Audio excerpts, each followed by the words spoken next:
มาเด้อกินต้มไก่มัดแขนพอดีมื้อนี้ไปซ้อมเต้นมาละแม่ๆในห้องเต้นเพิ่นได้ต้มไก่มามัดแขนให้เด้มัดแขนที่ค่อยถือรถตักเมื่อวันศุกร์ที่ผ่านมานี่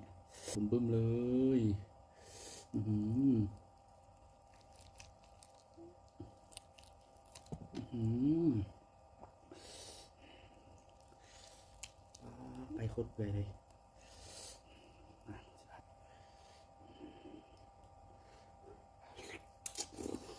อื้อหือนี่เต๋อไก่วันนี้ไปอยู่กับน้องอยู่กับน้องเป็นญาติกันเต๋อไก่เนี่ยเต๋อไก่อื้อหือ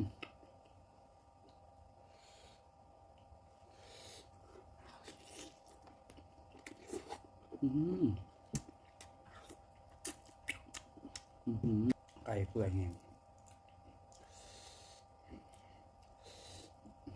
ถือใจพอไข่เนี่ยต้มเป็นตัวจริงสิพอไข่มากินต้องเจ้านี่ว่าจะขึ้นไปวังเรียงไผ่มีห้านใดแซ่บๆแนะนำเขาไม่มาเด้อเดี๋ยวสิน้ำไป